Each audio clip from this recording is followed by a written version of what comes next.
The S&P stocks are down, Bitcoin's down, but barely, and Tesla is up 2.5%. Look at that. Tesla is bucking the trend. It's up. Well, we should do a show. What do you think about that? I think you deserve it. You do. You deserve it. So I'll give you the best show I know how to do. Again, because you deserve it.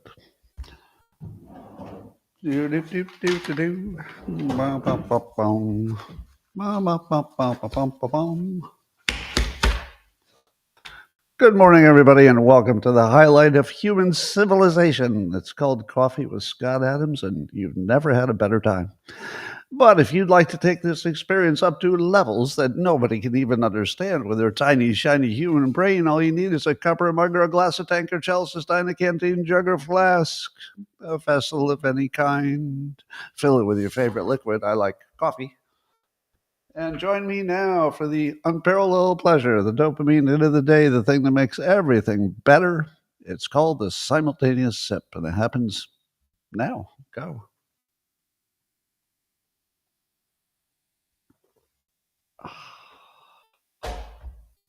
Oh, that's some good stuff. Well, I have it on good authority that anxiety is high today for a lot of people. I think the news is making people anxious. But I'm here to make that all go away. So all of your anxiety, you can already feel it draining out of your body, can't you? Oh, you can. Do some Huberman breathing while you're listening. That's 2 long inhales through your nose, one after another, followed by exhaling out your mouth. And you'll have to do it 3 times. Your whole body will feel different. But speaking of health, did you know that there's a new study? You won't believe it, but turns out that coffee is good for you. There's a study the Journal of Nutrition is writing about in which they found out that consuming more than 2 cups of coffee, as long as it's not sweetened, it was associated with reduced overall cancer incidence and mortality. That's right. Coffee can help you prevent cancer, according to science, which is never wrong.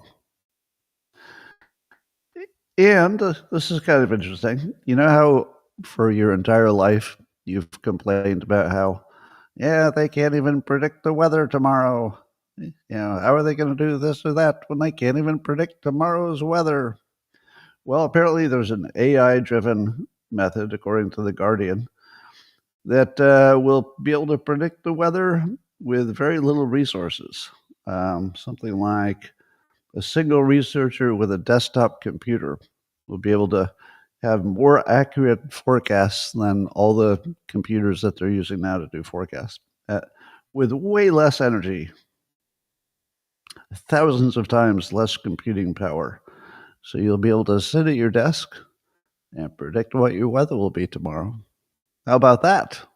So I guess the job of a news weather person might be a risk when you could just go to your computer and it will have a better idea than all the experts. Well, as you know, Trump signed an executive order to get rid of the Department of Education and probably had one of the best, presentations. So he was surrounded by school-age kids who were all at their own little desks, and they all had their own little executive orders. So he signs this executive order while the kids are signing their executive orders. It was impossibly cute. But the funny thing is, the reason that they're getting rid of the Department of Education, the critics say it's bad for the children. So he surrounds himself with all these happy children. And then Trump says that giving the power back to the states might be better for the teachers than what they were getting before. So it's good news for the teachers. So, but the executive order can't actually get rid of it. You still need Congress to vote on it. I guess he thinks he has the votes. If only the Republicans agree, they can vote it out. But the executive order can kind of gut it. It can stop it from functioning, even though it still exists. So that's happening. But yeah, Trump says teachers will be, quote, better rewarded with the education in the hands of the states. Now, let me give you how the news has treated this. Don't you think the most important question about the Department of Education is what will be different if it doesn't exist? How many of you could answer that question? Most of you, if you're Republican, your answer to the question would be, well, I guess it didn't do anything because, scores of tests never went up. So I guess it never did anything. But that's a little oversimplified, don't you think? A little oversimplified. And then the Democrats are being told it would be the end of the end of education or something. They think it will cut funding for the disabled and cut funding for low-income people. But it hasn't even been decided if the funding that was once in the Department of Education will be distributed to the states. So we don't even know if it will cut anything. It might just be less administrative costs because you just get rid of an entire department. But maybe the disabled will get the same amount of money. It'll just be distributed to the states instead. Maybe. So nobody really even knows what this is. This is one of the biggest stories in the country. And how many of you even knew what would be cut or what would be different? I would say almost none of us. I had to actually, do a little research, even to get as far as I got, and I don't think I quite understand it. So it's kind of a funny one. I think Trump's doing a good job of just acting like no scores went up, and so I guess we're in good shape. Anyway, so if it can't be defended better than it has been defended, I think that's a pretty good reason to get rid of it. Because the arguments for it only make sense if the states don't pick up that slack, and we don't know yet that they won't, because there might be funding given to the states. We'll see. Well, meanwhile, Bernie Sanders and AOC are doing their anti-oligarch tour together. So they're in Las Vegas, I guess, yesterday. It must be just so hard for them to go to Las Vegas and do an anti-oligarch. So the funny thing is, according to journalist Batya Ungar-Sargon, she was on Fox Business, and she says that there are twice as many billionaires who backed Kamala Harris compared to Trump, twice as many. And that 65% of the rich vote Democrat. So rich people are 2/3 voting Democrat. And 75% of hedge fund managers also vote Democrat. And so there you have it. So once again, the Democrats are the living embodiment of the thing that they're accusing Republicans of. Do you remember when they accused Republicans of being domestic terrorists, or at least the white supremacists, which they conflate with being a Republican? And then we're watching all kinds of domestic terrorism that's 100% Democrat. So it's a very consistent pattern. Whatever they're accusing you of, that's probably what they're doing. It's like a confession. I was reading the Amuse account on X that had that take. Now, to me, the best filter on Democrats is the theater kids, because they seem to pick things that can work well in a theatrical setting. So they send theatrical AOC and theatrical Bernie Sanders, and then they make them, sort of like Lewis and Martin. So they turned him into like an entertainment duo. What would be better than Lewis and Martin? That's an old reference. Is there a newer couple? Anyway, so it seems to me this anti-oligarch thing is just like a play they took on the road. It's just completely unmoored from reality in any way. So Trump's got like a few billionaires who back him, and obviously Musk is the biggest one. But it seems completely artificial. Yeah, as do the Tesla things, as do a lot of things I do. So the theater kids put on a play, take it on the road. All right, let's check in with the other theater kids. We've got we've got Gavin Newsom, who apparently claimed on his podcast that no one in his office ever used the word Latinx.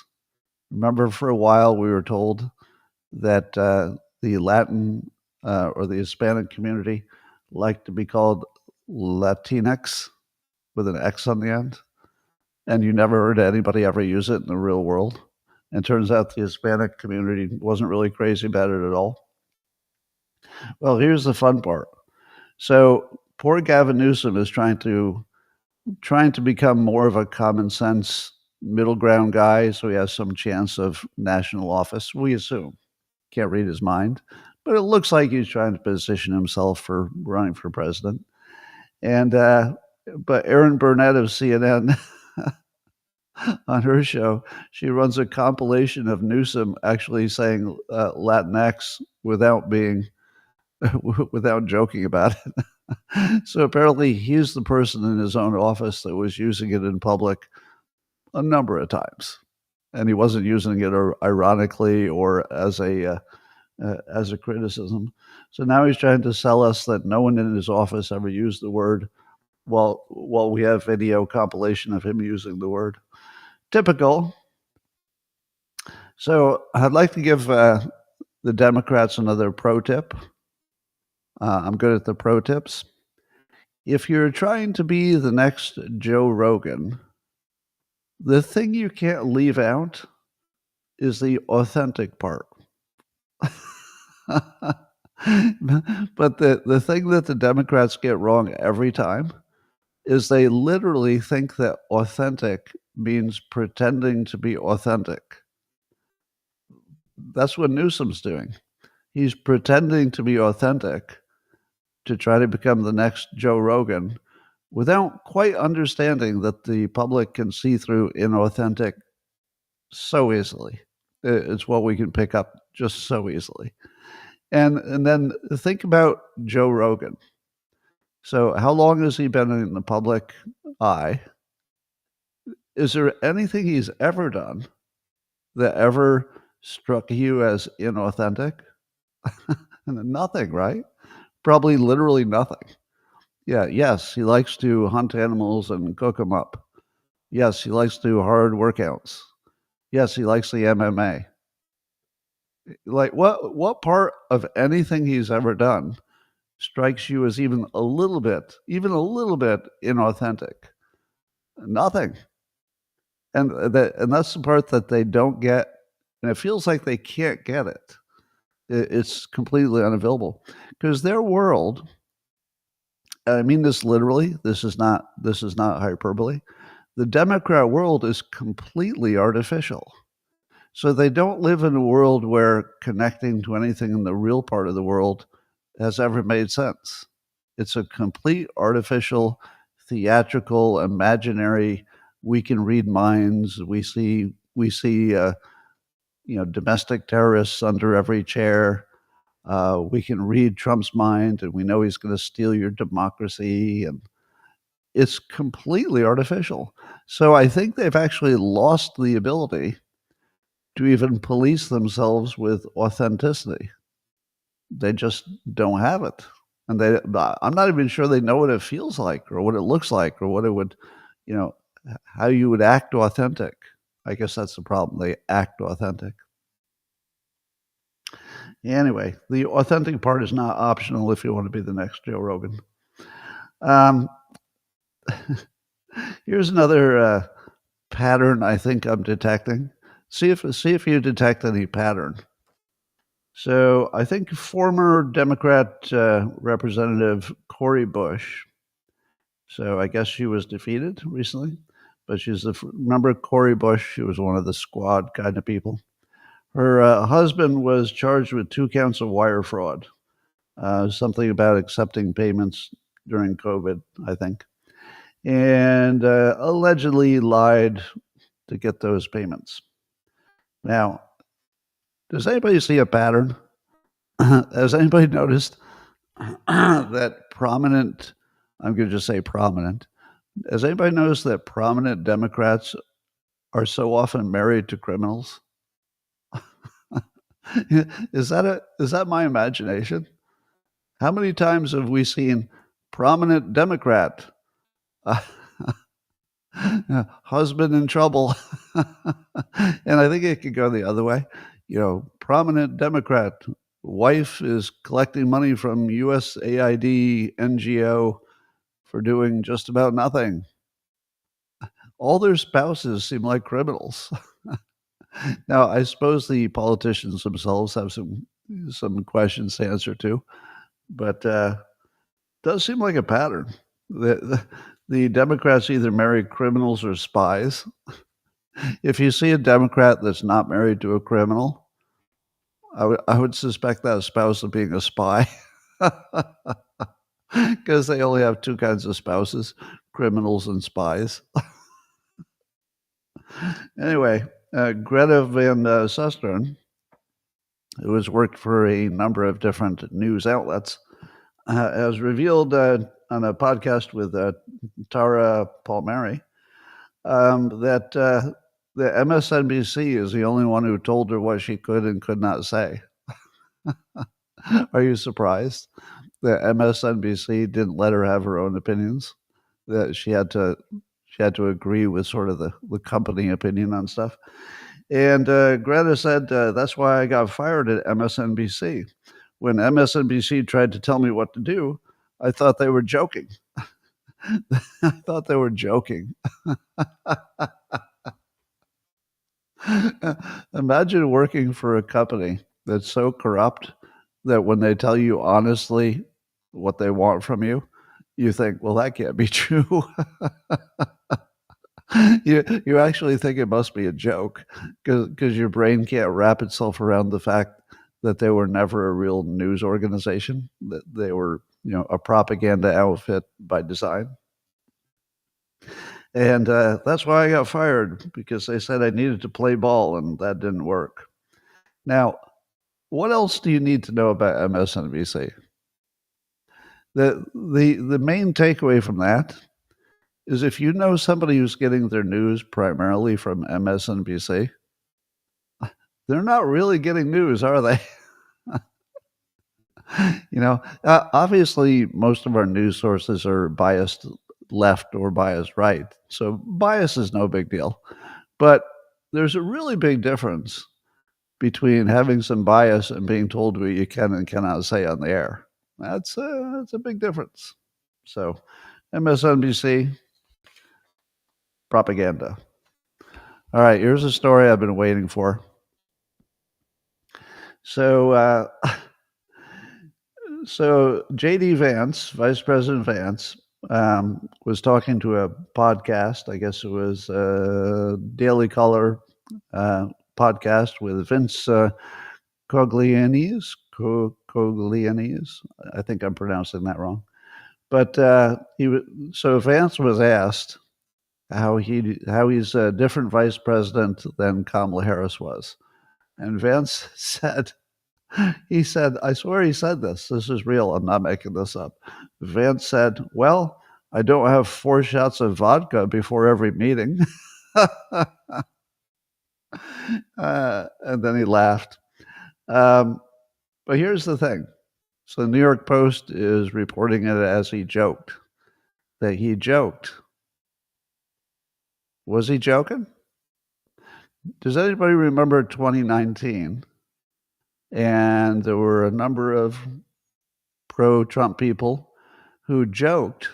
We joked about Biden and his mental incapacity. Do you remember that? And everybody said, "Oh, you're joking."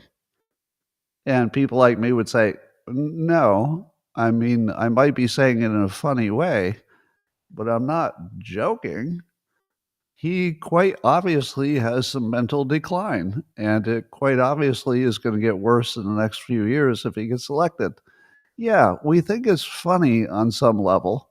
It's funny that they would even run him for office, but we weren't joking, joking in quotes. It was more like that's an actual observation that everybody could see. And the funny part is that people weren't admitting they could see it. Now that's funny. And to me, this feels like 2019 all over again. Oh yeah, Kamala Harris. That guy joked. That guy joked about her drinking before she goes in public. Yeah, well, it was a joke in quotes. But do you think he didn't mean it? Do you think that the people who really know what's going on, the most insider people, whether they're Republicans or Democrats, you think they don't know that Kamala Harris has a substance problem? Do you think they really don't know? Is it just us jokers? Well, the jokers keep joking about it. It is a joke, but it's only funny because it's obviously true. If it were not obviously true, do you think I would have brought it up more than once? I mean, maybe I would have floated it more than, I might have floated it once to see if it was funny, but I wouldn't be hammering on it like a million times like I am unless I literally thought the joke is that so many people are pretending they can't see it. Now that's funny because it's just 2019 all over again. You think to yourself, well, the news will learn from their mistakes. And if so many people could clearly see that Biden was mentally declining, at a fast rate in 2019, if so many of us could see it, well, obviously we'll make an adjustment. So the next time something like that happens, we won't be caught off guard and we'll say, "Oh yeah, we could see it early too." But we're right back in the same situation, pretending that they can't see it. Oh, it's just a joke, JD Vance. You're just telling a joke. And then how many outlets on the left carried that story? I didn't see it anywhere. I saw it in the New York Post, which, leans right. Did the entire news enterprise that is mostly left leaning, did all of them ignore that the Vice President of the United States joked that his predecessor was drunk during meetings? Did they think that wasn't newsworthy? No, it's obvious that they can see it. They just can't say it. They would rather back somebody who couldn't possibly win as long as it makes other people unhappy, I guess. They seem to be more about destruction and making people unhappy. It doesn't seem to have any kind of overall strategy to it. Anyway, let's talk about tariffs. I keep hearing that the stock market is in turmoil because all the smart people can't forecast what's going to happen with tariffs, and it creates great uncertainty. To which I say, really? I think it only creates great uncertainty to people who are really, really bad at risk management. Let me explain the risk of tariffs. One thing that might happen is that we'll have a little bump in, maybe products coming through, some things will be more expensive, a little bit of bump in inflation. But I guarantee you that when the dust settles, America will have better trade agreements than we had before. Now, does anybody doubt that? The tariff stuff is the closest thing to a guaranteed outcome that you'll ever see. And I think Lutnick does the best example of basically making that case. Oh, well, actually, Mr. Wonderful probably does the best case of making it. Leary. Um, there's only one way this can go. The other countries will say, okay, we can't take this heat because our economy won't last as long as America's. So we're going to have to, offer them something. So if you knew for sure that the worst thing that could happen is there might be several months of disruption, but when the dust settles, the US is going to have substantially better, maybe not as good as we wanted, but substantially better trade agreements. That should make your stock market go up.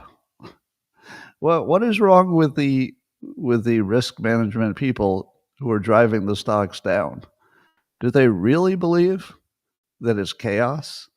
Do they really believe that because Trump seems to be unpredictable and he's changing things based on the situation on the ground, so there's a lot of roiling going on? Do they really think that the outcome of that has really much of any chance of being negative in the long run? These are professional risk management people, and they think that this won't work out in the long run. This is as close to a guarantee as you could ever get in economics. Right? There's no guarantees, but it's as close as you can get. I don't think, if there were a betting market, and I could say, okay, make me a bet.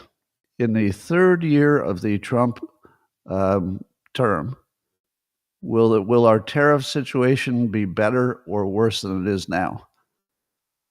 It's close to guaranteed to be better. Now, whether that takes a year or a month, or it's just guaranteed. I mean, I don't know how it could go any other direction, really. So I'm not sure that we have the smartest people driving the stock market. All right. Then there's a story Blaze Media is covering that apparently, I didn't even know this, but America and Mexico have had some kind of long-running water deal. And part of the deal is Mexico gives us water, and part of the deal is we give Mexico water. Now, I'm assuming that they give us water from places they don't need us so much, and we need it more, and we give them water from places we've got a little extra, and we didn't need it where that water is.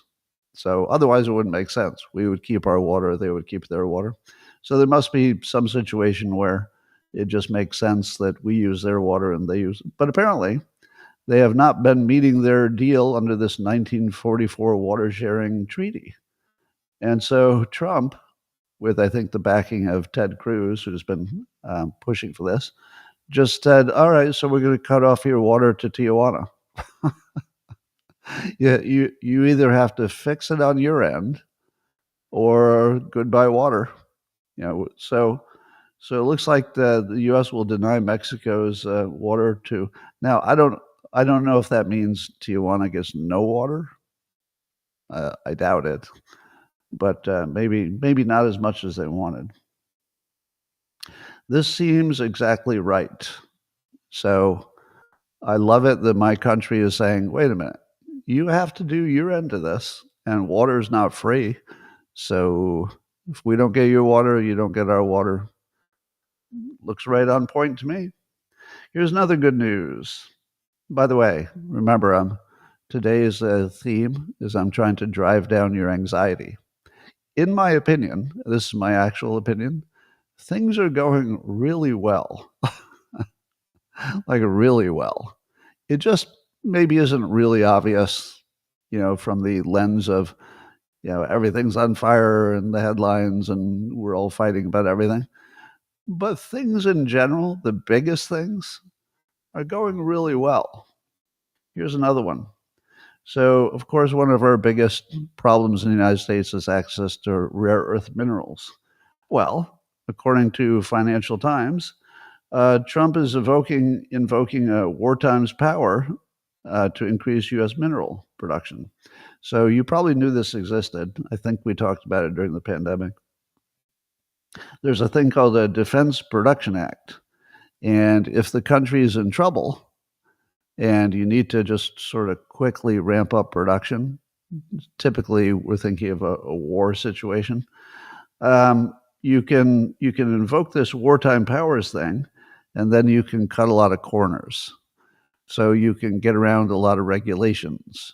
Um, Here are the things that will be immediately um, changed by this act.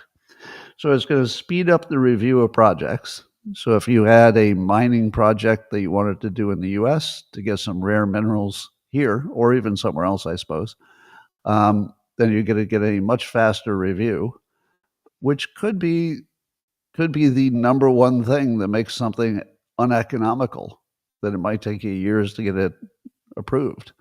So if it goes from years to get it approved to, I think we can get this done in a couple of weeks, that should, vastly improve our odds of creating our own, rare earth minerals. Also, Trump says that there will be a mineral deal with Ukraine, despite what the news is reporting, because I thought the news was saying the mineral deal was dead, but Trump is reporting it as very much alive and might be signed soon. So I don't know which one of those is true, but it does suggest that Trump's looking everywhere and anywhere for rare earth minerals, which I like. You might know that Congo, the country of Congo, is in such a, let's say, a bad state in terms of war, that they've offered that they will share their rare earth mineral wealth with the United States if we could help them militarily essentially survive. And apparently that's on the table.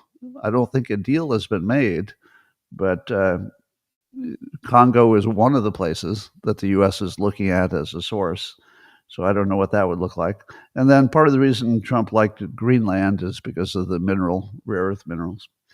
So we're also looking at federal lands for mining the rare earth minerals. We're looking at federal loans for companies to get involved. And let me summarize that. We have long said one of our biggest vulnerabilities to China and one of our biggest limiting factors to all kinds of technological progress is our shortage of, or let's say the risk to our supply chain of rare earth minerals. This looks like exactly the right response, doesn't it? So again, I'm just going to give you all the good news. If I were to design the perfect response to we don't have enough rare earth minerals in our pipeline that are secure, it would look exactly like this. It would be the War Powers Act. It would be federal lands. It would be we're going to get it anywhere. We're going to increase the rate of approvals. We're going to give loans. This is everything. This is right on point. Excellent. In other good news, Trump is backing every form of efficient energy. So he's not big on windmills because they haven't really proven themselves. And he's not anti-solar, but solar is going to do its thing. But he is pro-nuclear. He's pro-drilling like crazy. He's pro getting rid of regulations. He's pro. I think there was something about drilling in the Antarctic, and he's even pro-coal. Now, if I were going to tell you that you had a president who was just super pro-energy, and he was going to do everything he could to make energy, just bigger in the United States, what would you think is the prospects of the United States for thriving in the future? And the answer is really, really good. Because if you could only use one thing to predict how a country is going to go, it would be their access to energy. It would be the one thing that largely predicts the future of the economy. And Trump is, seemingly all in on doing exactly the right stuff in exactly the right area of the economy, energy. So he is right on point on that. So that looks good. Here's some probably fake news from the New York Times. So the New York Times got an anonymous American officials. So it's the New York Times It's a story that's bad for Trump, if it were true, and it comes from anonymous American officials involved in the uh, involved in the military-industrial complex. So, does that sound like it's going to be true? I haven't even told you what the story is. But without even knowing what the story is, do you think that the New York Times, with a negative story for Trump from anonymous American officials, probably in the Pentagon or somewhere close to it, does that sound like a real story? Well, according to Musk and Trump, it's not a real story. And also, according to the Pentagon, it's not a real story. But the story was the story that I'm not going to give any, I give it no respect whatsoever. I guess anything's possible, but this one doesn't even sound like a good try. So the story was that Elon Musk was going to be briefed on the battle plans with China. The battle plans with China. Do you know what the battle plan with China is? We're all dead, pretty much. Because if we had a real war with China, China's dead, we're dead, the world's dead, everybody's dead. We're not going to have a war with China, in my opinion. In my opinion, the odds of a war with China are really, really low. Really low. Because China doesn't want a war, and we don't want a war with China. It would be the most destructive thing that the world has ever seen. And neither the United States nor China is crazy.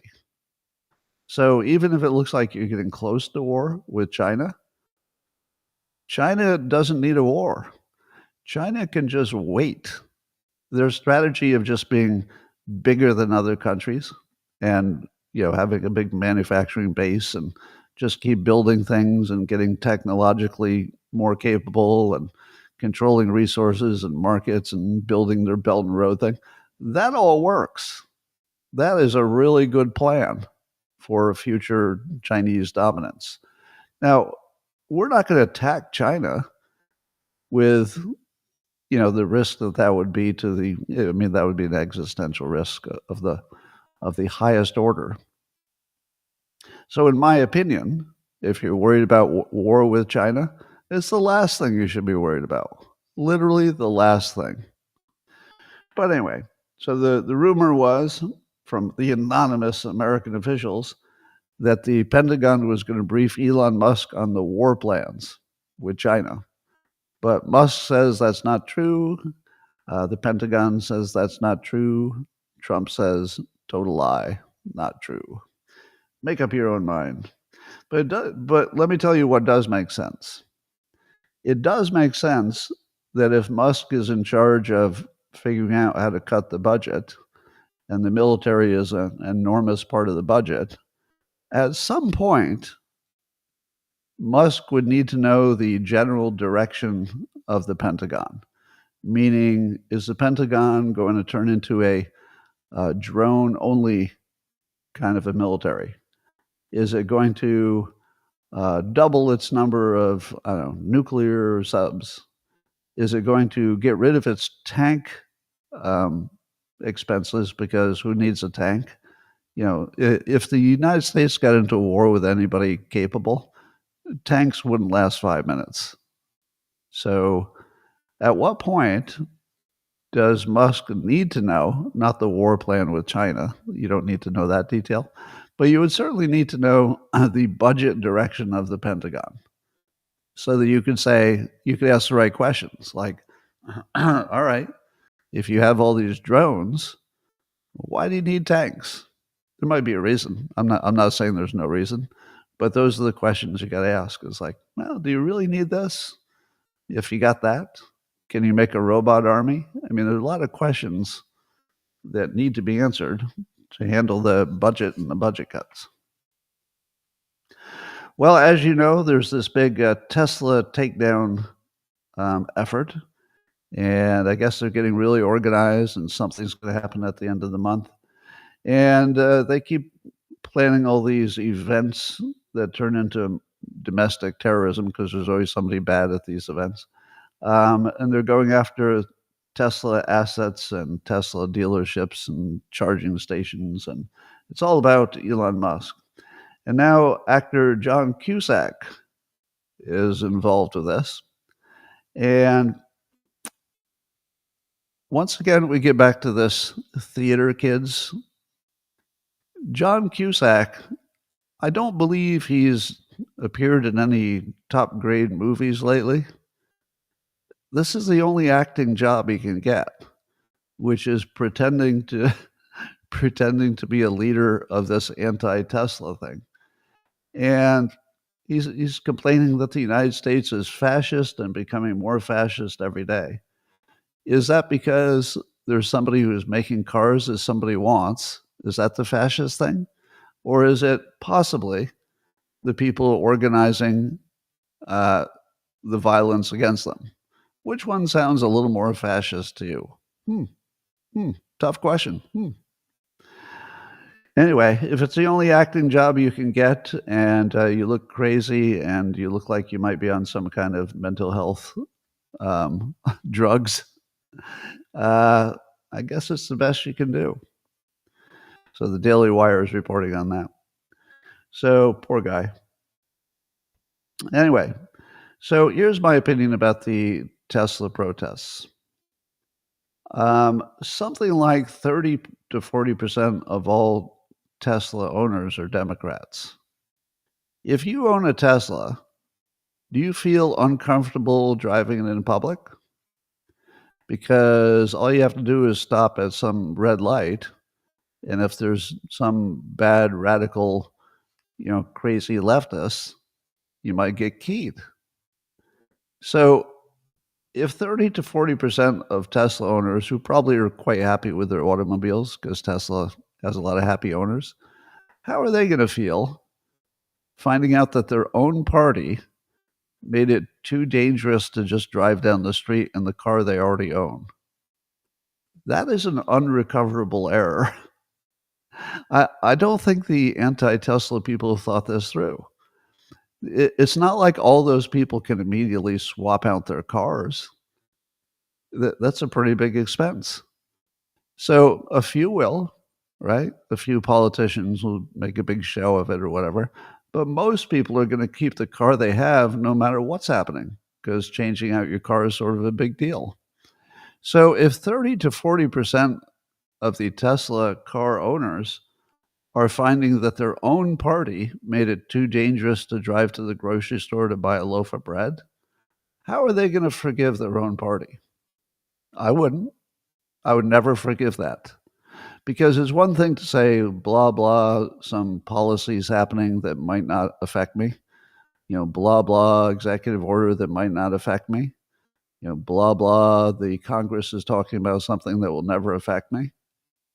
That's really different from I can't drive my car without fear because the Democrats did that to me. That's non-recoverable. It really is. And the fact that the leading Democrats are silent on telling people to, cool it against an American company. So forget about even the violent part. Don't you think that Democrats should be saying, you don't take down American companies, especially ones that they would say are good for climate change?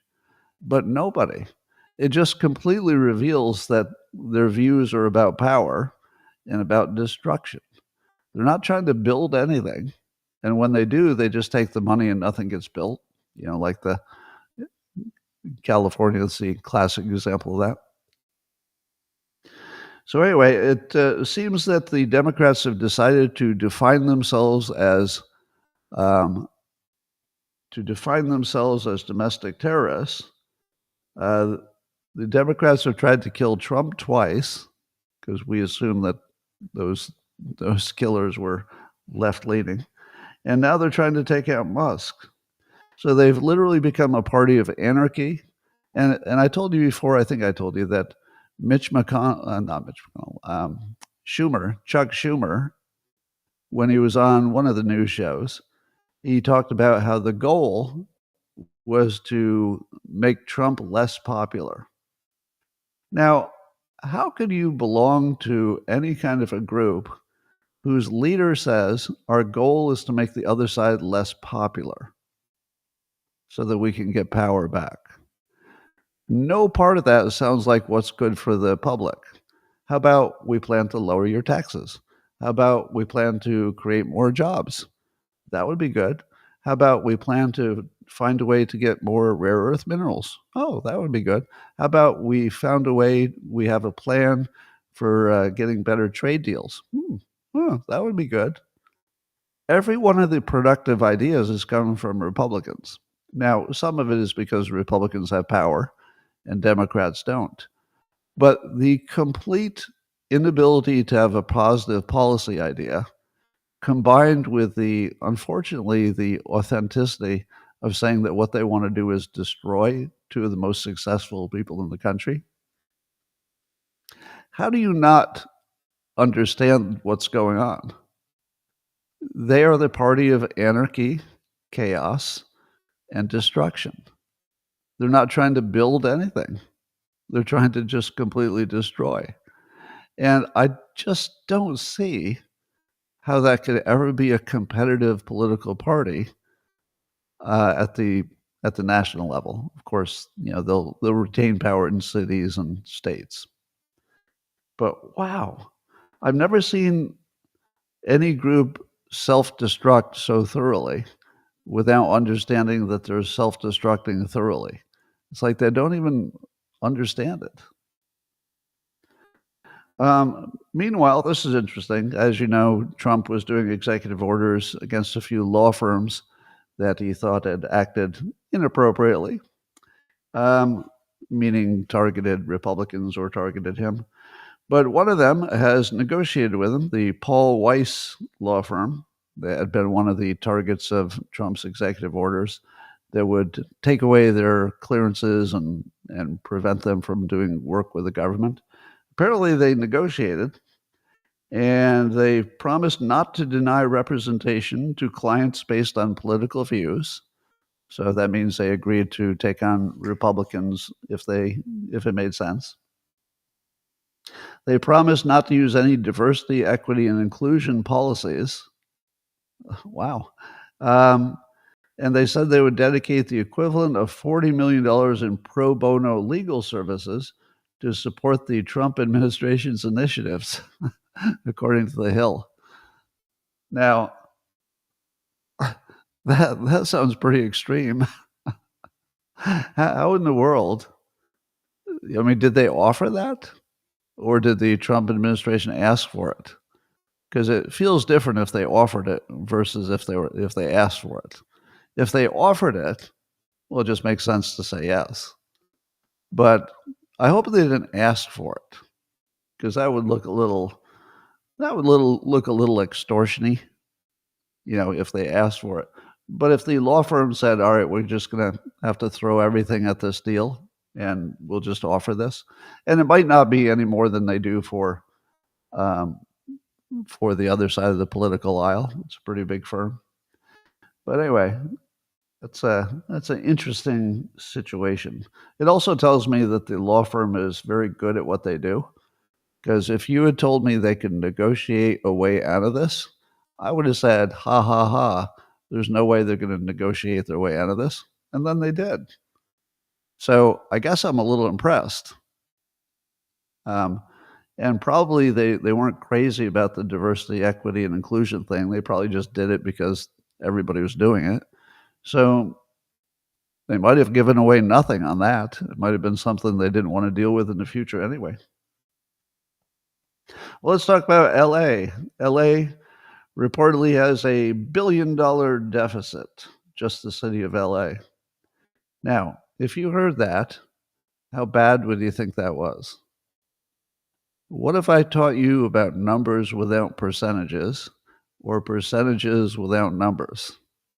So there's a number without a percentage. So if I didn't tell you what is the total budget of LA, how would you know if that's a big deal or a small deal? So I had to do my own research to find out what the budget of LA is, to find out if $1 billion even matters. It's around 8%. It's about 8% of the budget. So if you tell me that they have to cut the budget by 8%, the rest of the budget by 8%, that seems painful but doable. If you tell me it's just $1 billion, then I go, I don't know, is it a $2 billion budget? Because it wouldn't be possible to cut 50%. But 8%? I feel like an 8% cut is something that a big budgeted anything should do once in a while. If you're a big company, big state, big country, big organization, shouldn't you every now and then look to cut 8 to 10% of your expenses? That's the most normal thing in the world. So it's doable, but maybe not with the competence of the people who work in LA. By the way, State Farm has a lot to answer for. I'm hearing more stories of people who thought they had insurance for that Pacific Palisades, and State Farm was part of that, and are learning that the quality of their insurance was not what they hoped it would be. So I think the local news is going to be on that story. And I don't know what State Farm does about that. I mean, it could be that they just don't have any money. So even if they wanted to treat people better, they can't. We'll find out. We'll find out. In other cost cutting, Pete Hegseth said on yesterday, that they're going to cancel more than $580 million in grants and contracts that they deemed, quote, wasteful spending. What do you think about the fact that all these big government entities seem to be able to look at the budget and in 5 minutes they can identify millions of dollars that don't seem to be justified, and they're just going to like crazy grants for crazy shit? The fact that this is as easy as it is really weird. There was I think it was one of the Doge leaders. It was on the news. I think it was on Laura Ingram's show on Fox News, and one of Sam Corcus is his name, and he was asked, what is one of the big surprising things about the Doge and the cost cutting, and Sam said, you can cancel a $50 million contract, a $50 million contract, and nothing happens. No one even knows why it existed. Just think about that. Just think about the fact that you can cancel a $50 million contract, probably in multiple places in the government this exists, and there won't be much pushback because there's nobody who can defend why it existed in the first place. That's the quality of our government money management. We really have the right to ask for a lot more, let's say, responsibility and auditability and just fiduciary responsibility with our money. We're owed a lot more. Anyway, but even when I read that that Hegseth said the Pentagon found $580 million to cancel, my first thought was, wow, that's a lot, $580 million. And then I realized that the number we're looking for would be closer to $580 billion. In order to get to a sustainable debt level, the defense is probably where a lot of the cuts will happen. $580 million doesn't get you anywhere close. I mean, it's better than not getting $580 million, obviously. But $580 billion, might close the debt. I see people still dumping on Cusack in the comments. Well, here's some good news, bad news. You want to hear the good news, bad news? The good news is Germany is going to increase its military spending by $1 trillion. The bad news is Germany is going to increase its military spending by $1 trillion. Have any of you seen the Norm Macdonald, the late Norm Macdonald's act when he talked about Germany? And I don't remember the exact wording, but if you can think of it in Norm Macdonald's voice, it's like, I don't know if any of you study history, but in Germany, and then everybody starts laughing because, yeah, Germany does have a history. So, when was the last time it was good for Germany to massively increase its military capabilities? Hmm. Hmm. I'm not worried at all. Anyway, so that's happening. So, but that might be part of what gets the United States out of Europe's business because it didn't really make a lot of sense that we were all up in their military business in Europe in the first place. But let's talk about some other countries. As you know, Israel is going hard at Gaza and the Hamas militants who are still there because the hostage deals seem to fall apart, and it looked like Hamas was just going to stretch it out, and they were hoping for some kind of a ceasefire, maybe involving the hostages or not. And then they thought they could reconstitute and take back control. And indeed, during this latest ceasefire, Hamas tried to reconstitute its leadership of the area and reconstitute like a government and a military and stuff. And I guess Israel said, no, we're not going to have any of that. So now they're just going hard at them. And here's my question. It seems to me that anytime one of the grown-ups from another country, be it Saudi Arabia or some other, country that's allied with the US or maybe a European country, anything in the European Union, don't they always say, but what we really need is a two-state solution? And here's my question. How do they not know that's not an option? If you just look at a map of all the Israeli settlements in the West Bank, and then you look at Gaza, where exactly would this second where exactly would this second country be? That option has been completely taken off the table. And it makes me wonder, the people who say it are generally smart, which makes me think that they know it's not real, but they know that's the thing you have to say in public. Because if you don't say I want a two-state solution, then you become a target for anybody who thinks that being too pro-Israel is a bad thing. And we live in a world where there's a lot of people who think that. So, do you believe that that's just acting? My current opinion is that's acting. That 100% of the people who actually know how the world works and are paying attention, not casual people.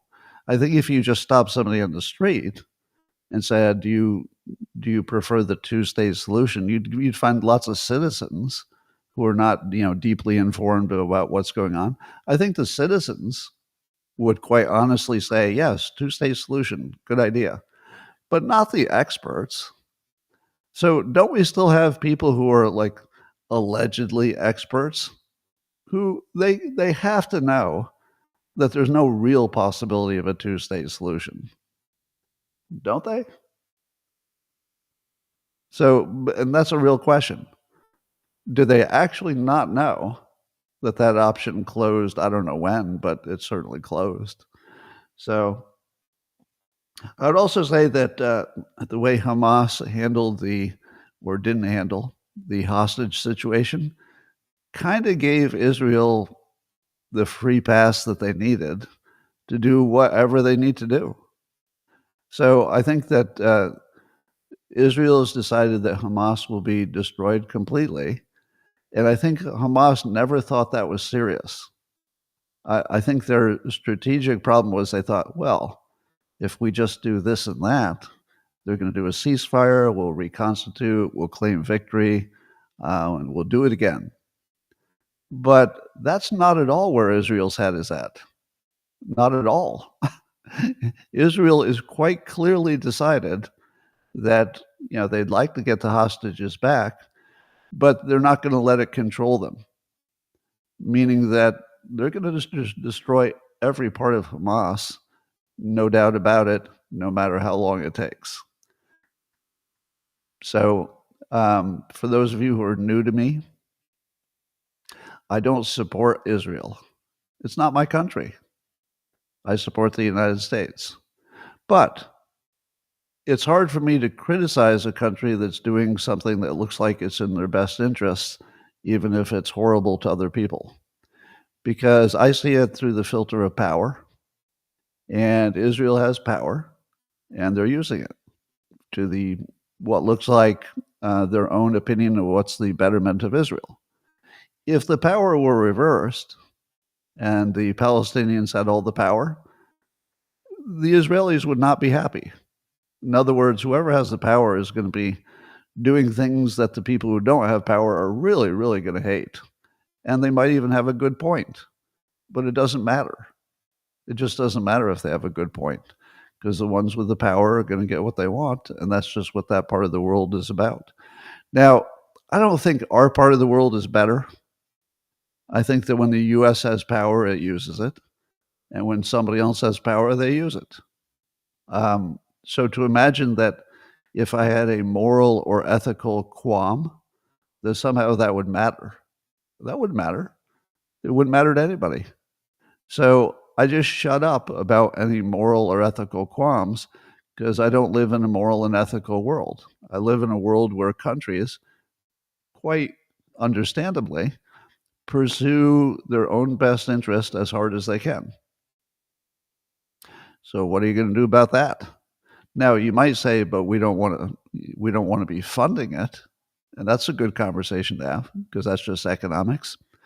But I'm not even entirely sure if we understand the whole funding situation, because a lot of that money that looks like it's for Israel is really just does a U-turn and comes back to the United States and funds our military industrial complex. But we also have some strategic reasons to be, strong partners with Israel, probably economic reasons as well. So it's a more complicated situation, and I don't think that my ethical or moral opinion about anything moves any needles. So I just stay out of the whole conversation. But I don't back Israel. I don't support Israel, because they don't need it, and it's none of my business. So I have to say that every time, I think. Meanwhile, let's talk about Ukraine. Zelensky has said that there's no way that the U.S. is going to take over any of their nuclear power stations. Now, there's some, you probably heard the news, that Trump said when dealing with Putin, what if the United States takes over some or all of the nuclear power plants in Ukraine? And that would be, I guess, the thinking would be, it would be good for Ukraine's power structure because of our expertise, but also it would be a reason not to attack Ukraine, because then there'd be a bigger American presence there. But then some are saying that only applied to one nuclear power plant that's in an area controlled by Russia at the moment. So I'm not even sure what the details are of that. But Zelensky is defying that, according to The Independent. And he says, no way that America is going to have any of our power plants. Now, does it feel like any progress has been made? Because it seems to me there are two situations that will never work. One situation, according to Zelensky, is that if America tries to negotiate a peace plan without Ukraine at the table, that there's no way that will work. Do you agree? Do you agree there's no way that the United States can come up with an agreement that Ukraine will accept? I agree with that.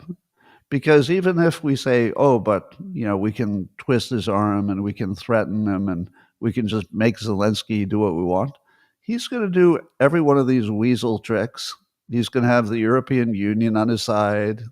He's going to have each of the countries over there on his side. He's going to have a lot of Americans on his side.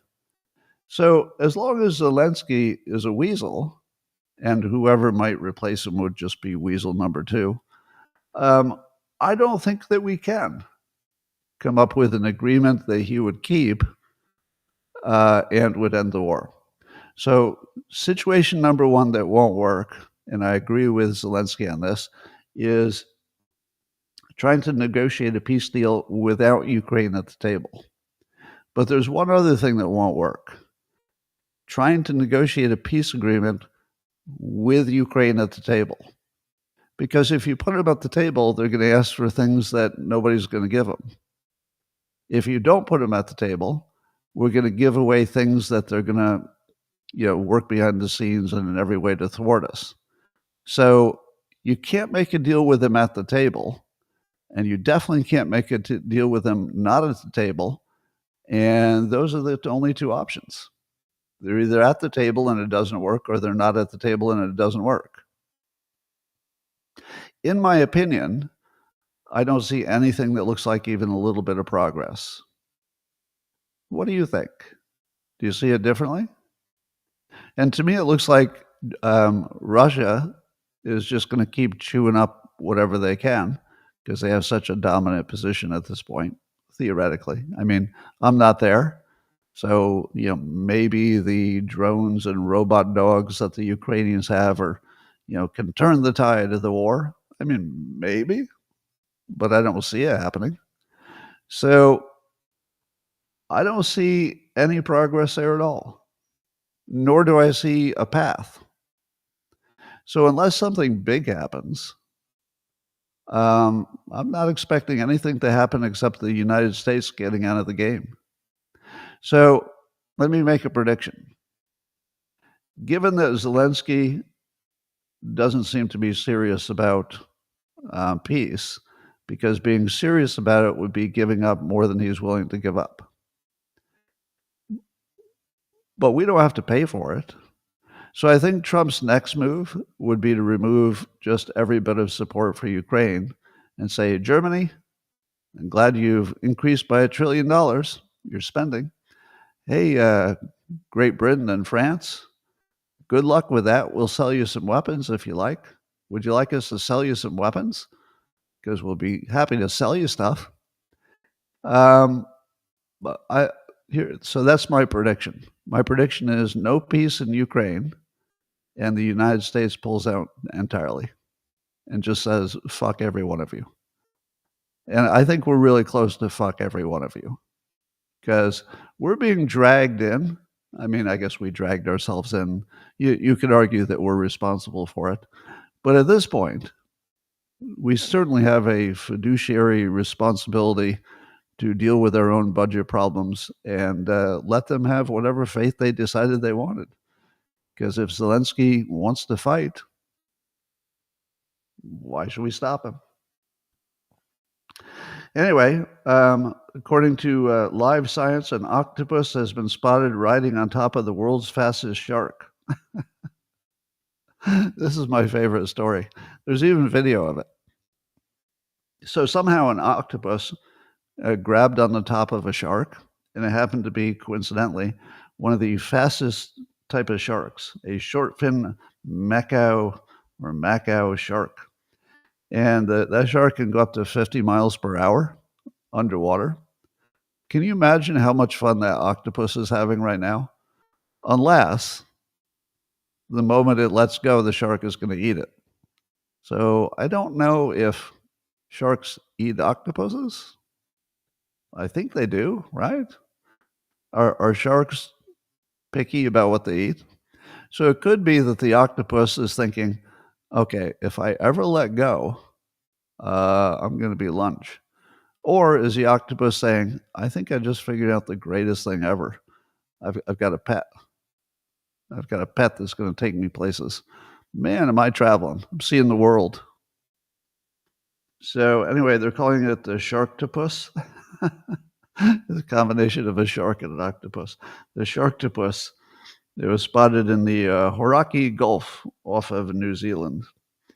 So be careful if you go to New Zealand, because it might not be the only sharktopus. There might be lots of them.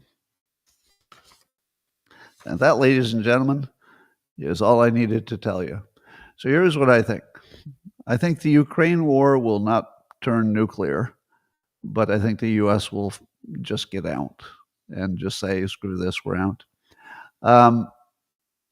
I think that everything economically looks positive. I think that the Democrats don't realize that their Tesla attack will destroy the entire Democratic Party.